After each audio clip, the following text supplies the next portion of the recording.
కాకినాడ కోట ఎవరికి కైవసం కాబోతుంది? సిటీ తన కోట అంటూ ద్వారంపూడి వేసుకున్న కంచెలు తెగపోతున్నాయా? కొండబాబుకి ఆ కోటను ఓటర్లు కానుకగా ఇవ్వబోతున్నారా? అసలు అక్కడ ఏం జరుగుతోంది?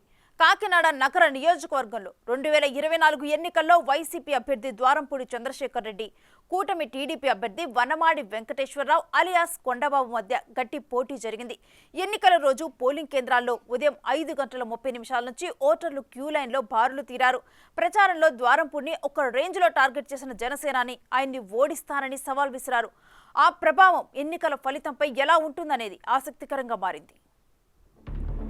కాకినాడ సిటీకి ఒక చారిత్రక నగరంగా పేరుంది. పెన్షనర్స్ పేరడైజ్ గా కాకినాడని పిలుచుకుంటారు. అంటే వృద్ధులకు స్వర్గసీమ లాంటిదన్నమాట.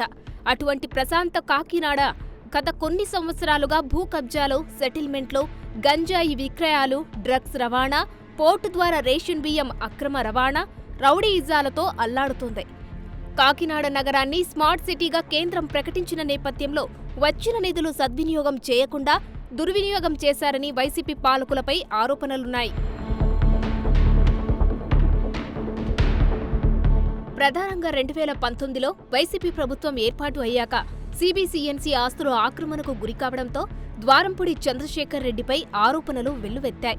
ఉమ్మడి తూర్పుగోదావరి జిల్లాలో ఏ నియోజకవర్గం శాసనసభ్యుడు అయినా ద్వారంపూడి మాట వినాల్సిందే అన్నట్టు ఆయన పెత్తనం చెలాయించారు.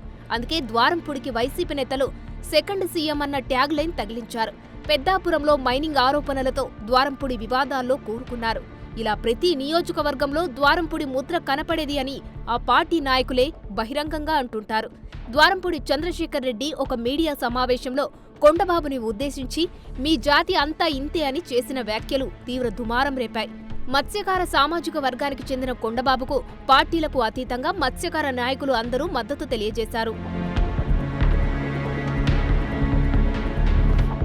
కొండబాబుని ఉద్దేశించి చేసిన వ్యాఖ్యలపై మత్స్యకారులు ద్వారంపూడిపై నిప్పులు చెరిగారు. యానాం నియోజకవర్గం మాజీ శాసనసభ్యులు మల్లాడి కృష్ణారావు సైతం ద్వారంపూడి చేసిన వ్యాఖ్యలు ఉపసంహరించుకొని మత్స్యకారులకు క్షమాపణ చెప్పాలని డిమాండ్ చేశారు. కాకినాడ నియోజకవర్గంలో ఉన్న మత్స్యకారులతో మల్లాడి కృష్ణారావు రహస్య సమావేశాలు నిర్వహించి ద్వారంపూడికి వ్యతిరేకంగా ఏకతాటిపైకి రావాలని కోరారు. దీంతో మత్స్యకారులు మూకుమ్మడిగా కూటమి వైపు నిలిచారంటున్నారు. కాకినాడ మార్కెట్లో ద్వారంపూడి అనుచరుల దందాలు, మామూళ్ల వసూలుతో విసిగిపోయిన వ్యాపారస్తులు ద్వారంపూడికి వ్యతిరేకంగా ఏకమయ్యారట. కూటమి అభ్యర్థి కొండబాబుకు మద్దతు తెలియజేశారంట.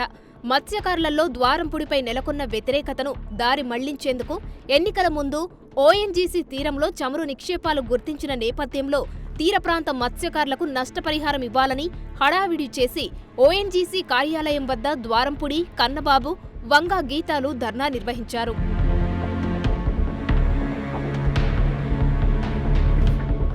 కాకినాడ నగర్ అభివృద్ధి, స్మార్ట్ సిటీకి వచ్చిన నిధులు సక్రమంగా వినియోగించకపోవడం, వర్షాలకు రోడ్లు జలమయమవ్వటం, నగర అభివృద్ధి కుంటినడకపై ప్రజల్లో ఎమ్మెల్యేపై తీవ్ర వ్యతిరేకత ఉంది. వైసీపీ కాపు నాయకులతో పవన్ కళ్యాణ్ని తిట్టించడంతో కాపుల్లో ద్వారంపూడిపై వ్యతిరేకత పెరిగింది. ద్వారంపూడిపై పవన్ కళ్యాణ్ చేసిన విమర్శలు, ఓడించాలని ఇచ్చిన పిలుపు నేపథ్యంలో ప్రజలు, కాపు నాయకులు అందరూ ఒకే విధమైన ఆలోచనతో ఎన్నికల్లో కూటమి వైపు నిలిచారని పలువురు అభిప్రాయపడుతున్నారు.